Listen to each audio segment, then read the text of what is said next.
ચાલો બાળકો, એક સરસ મજાની આપણે વાર્તા કરીએ. વાર્તાનું નામ છે બહાદુર ચકલી.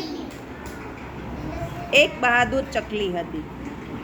આ ચકલી તો રાજાજીને ઘરે જવા નીકળી. હવે રસ્તામાં જતી હતી ત્યારે એને કુકડો મળ્યો. કુકડાભાઈ બોલે, અરે ચકલી બેન, આમ ક્યાં નીકળ્યા છો? તો ચકલી બેને શું કીધું? રાજાની ઘેર જવાજી, દાડામાં દાણા ખાવાજી, ફુવારામાં નાહવાજી, રાણીને ખોળે બેસવાજી. કુકડો કે, અરે ચકલી બેન, તમને રાજાજીની બીક નથી લાગતી? તો ચકલી કે, ના રે ના, બીવે મોટા પાડા, બીવે મોટા હાથી, હું તો નાની અમથી ચકલી, હું સીધને બેવ કે હું તો નાની અમથી ચકલી છું, હું કોઈથી બેવ નહીં. ત્યાં તો કુકડાભાઈએ કલગી આપી દીધી. એટલે ચકલી બેન તો આગળ ચાલી.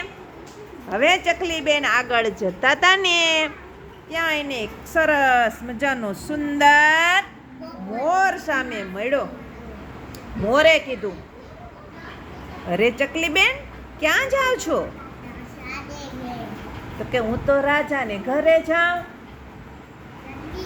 રાજાને ઘેર જાવાજી, દાડામાં દાણા ખાવાજી, ફુવારામાં નાહવાજી, રાણીને ખોળે બેસવાજી. મોર બોલો, અરે ચકલી બેન, તમને રાજાની બીક ન લાગે? ના રે ના, બીવે મોટા પાડા, બીવે મોટા હાથી, હું તો નાની અમથી ચકલી, હું સીધને બેવ. ત્યાં તો મોરભાઈએ પીછા કલગી આપી દીધી. એટલે ચકલી બેન તો આગળ હાલવા લાગ્યા. ચાલો હવે ક્યાં જશે ચકલી બેન? રાજાને ઘરે જવા નીકળ્યા ને ત્યાં તો એક સિપાઈ બેઠો. સિપાઈ કે, ચોકીદાર કે, હું નહીં જવા દઉં. હા, ચોકીદાર તો બોલો કે, એ ચકલી, અહીં રાજાનો મહેલ છે, અહીં નહીં જવા દઉં. હું તારું ડોકી કાપી નાખી. પણ ચકલી તો બહાદુર, ચકલી કાંઈ બીવે નહીં. ચકલી તો ફ્ર કરતી ચોકીદારને પાઘડી ઉપર માથા પર બેસી ગઈ અને સિપાઈ તો ડરી ગયો. ચકી બેન તો ચોકીદાર તો ભડકી ગયો અને ચકલી બેન તો પછી આગળ ચાલ્યા રાજાના મહેલમાં. ત્યાં તો રાજા રાણી હતા.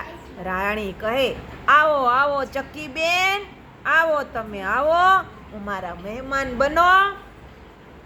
ફુવારામાં નાવાજી, દાડમાં દાણા ખાવાજી, રાણીને ખોળે બેસવાજી. એટલે રાણી બોલી કે, આવો આવો ચકી બેન, દાડમના દાણા ખાવ, ફુવારામાં નાવ, મારે ખોળે બેસો અને આનંદ કિલોલ કરો. ચકલી બેન તો એવી મોજ પડી ગઈ કે આખો દિવસ ફુવારામાં નાય, મહેલમાં આટા મારે ને ચકલી બેન તો દાડમના દાણા ખાય. અને ચકી બેનને તો મોજ પડી ગઈ. તાલી પાડો બધા, ચકી બેનને મોજ પડી ગઈ. પણ સિપાઈ ભાઈ તો ગભરાઈ ગયા, ચોકીદાર તો ગભરાઈ ગયા.